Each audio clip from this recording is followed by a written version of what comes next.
దేవుని నామానికి వందనాలు. మీ అందరికీ నా వందనండి. ప్రభు మనకి ఈరోజు ఇస్తున్న వాగ్దానం సామెతల గ్రంథము 12వ అధ్యాయము 28వ వచనం.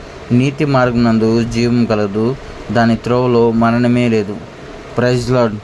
ప్రభువారు ఈరోజు మనతో మాట్లాడుతున్న మాట ఏంటంటే, నీతి మార్గం నందు జీవం కలదంట. నీతి మార్గం, పాప మార్గం, శాప మార్గం అనే మార్గాలు ఉన్నాయండి. ఆ మార్గాల్లో నీతి మార్గం ప్రధానమైంది.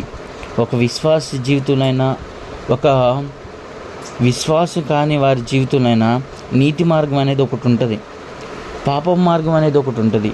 మనము ఏ మార్గాన్ని ఎంచుకుంటున్నాం, ఏ మార్గంలో సంతోషం ఉంది, ఏ మార్గంలో సమాధానం ఉంది, ఏ మార్గంలో మన కుటుంబం కట్టబడుతుంది అనేది ఒక్కసారి మనం పరిశీలన చేసుకుంటే, మనం ఏ మార్గం గుండా వెళ్తున్నామో ఒక్కసారి మనం పరిశీలన చేసుకోవాలండి.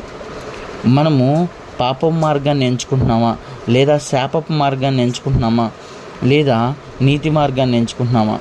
మొదట నీతి మార్గంలో వెళ్తే అది చాలా క్లిష్టమైనదిగా ఉండొచ్చేమో. నీతి మార్గం చాలా శ్రమ విధంగా ఉండొచ్చేమో. కానీ దేవాతి దేవుడు, రక్షకుడైన యేసయ్య ఆయన వాక్యం ద్వారా మాట సెలవిచ్చాడండి. నేనే మార్గాన్ని, సత్యాన్ని, జీవాన్ని అయి ఉన్నాను అని సెలవిచ్చాడండి. ఆయనే మార్గమై ఉన్నాడు. నీతి మార్గం ఆయన మార్గంలో రిలేటెడ్గా ఉంటుంది, ఆయన మార్గంతో ఉంటుంది. ఏంటంటే ఆయనే మార్గం, ఆయనే సత్యం, ఆయనే జీవం. ఎక్కడికి ఈ మార్గం నడిపిస్తుంది అంటే జీవం వరకు నడిపిస్తుందంట. ఈ జీవం ఏంటి?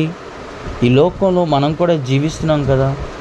కీర్తనకారుడు ఒక మాట చెప్తున్నాడు 90వ కీర్తనలో, మన జీవితం ఆయుష్కాలం 70 సంవత్సరాలు, అధిక బలం ఉంటే 80 సంవత్సరాలు. అంటే ఇక్కడ ఒక పీరియడ్ ఉంది, ఒక టైం ఉంది, ఇక్కడితోనే పరిమితం. మనకి ఫుల్ ఫ్లెడ్జ్డ్గా జీవించే ఒక జీవ మార్గం ఉంది.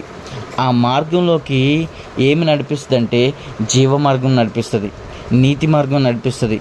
మనం జీవంలోకి వెళ్ళాలంటే, నిర్జీవంగా ఉన్న మనల్ని జీవ మార్గంలోకి వెళ్ళాలంటే నీతి మార్గమే మనకి ముందుండి నడిపిస్తుంది.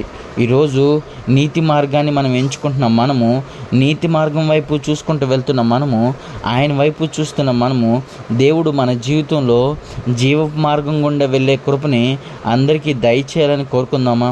ఎందుకంటే మరణ మార్గంలో వెళ్తున్నామేమో. మనం పాపం మార్గంలోకి వెళ్తే ఖచ్చితంగా అది మరణం మార్గంలోకి నడిపిస్తుంది. శాపం మార్గంలోకి వెళ్తుంటే మన శ్రమ గుండుగా నడిపిస్తుంది. ఈరోజు మనం ఏది తీసుకుంటున్నాము, ఎలాంటి పరిస్థితులు మనం ఎదుర్కోవాల్సి వస్తుంది. ఈరోజు వాక్యం వింటున్న మనము ఈరోజు ఈ వాగ్దానం చేత పట్టుకొని నువ్వు ప్రార్థన చేస్తావా? ప్రభువా, నీతి మార్గాన్ని నాకు తెలియజేయి, నీతి త్రోవలు నేను తెలుసుకోవడానికి సహాయం చేయి ప్రభా అని నువ్వు అడగలిగినట్లయితే జీవ మార్గాన్ని తెలియజేస్తాడు. తెలియజేయడమే కాకుండా దాని త్రోవలో మరణమే లేదంట. దాని త్రోవలో మరణమే లేదు. మనం ఎటైతే నీతి మార్గంలో నడిపిస్తున్నామో శ్రమ గుండా వెళ్ళొచ్చు, వేదన గుండా వెళ్ళొచ్చు, మన పరిస్థితులే తారుమారైతున్న పరిస్థితుల గుండా వెళ్ళొచ్చు. కానీ ఆ త్రోవలో మరణమే లేదంట. ఆ త్రోవలో మనకి విరోధంగా ఏది లేదంట. కాబట్టి ఈరోజు ఈ వాగ్దానం పట్టుకొని నీతి మార్గాన్ని పట్టుకొని ముందుకెళ్దామా?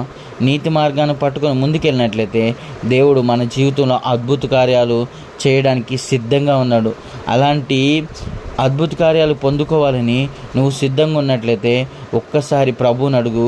ఈ వాగ్దానం చేత పట్టుకొని ఈ రోజంతా నీ కృపతో, నీ వాత్సల్యంతో మమ్మల్ని నింపుదల చేసి నీ నీతి మార్గంలో మమ్మల్ని నడిపించు దేవా అని అడిగినట్లయితే దేవుడు నిత్య జీవితాన్ని అనుగ్రహించడమే కాకుండా మన జీవితంలో అద్భుత కార్యాలు చేయనుగాక. ఆమేన్. మహాపరిశుద్ధుడు, మహాగణుడు, మహోన్నతుడైన దేవా, నీ ఉన్నతమైన శ్రేష్టమైన నామాన్ని బట్టి నీకు వందనాలు, స్తోత్రాలు చెల్లిస్తున్నాను దేవా. నువ్వు గొప్ప దేవుడువు, మహాగణుడు, మహోన్నతుడివి, గొప్ప దేవుడు, ఆశ్చర్య కార్యాలు జరిగించగల సమర్థుడు, శక్తిమంతుడు రాజా, నీకు వందనాలు, స్తోత్రాలే. రాజా, నీ సన్నిధిలో సంపూర్ణమైన స్వస్థత, నీ సన్నిధిలో సంపూర్ణమైన విజయం, నీ సన్నిధిలో సంపూర్ణమైన జ్ఞానం ఉందని సెలవిచ్చిన దేవుడు దేవా.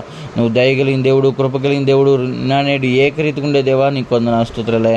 మమ్మల్ని బలపరచండి, స్థిరపరచండి, కృపలో మమ్మల్ని జ్ఞాపకం చేసుకోమని సమస్త ఘనత, మహిమ, ప్రభావాలు మీరు మాత్రమే పొందుకొని యేసు పరిశుద్ధ నామమున వేడుకుంటున్నాం తండ్రి. ఆమేన్.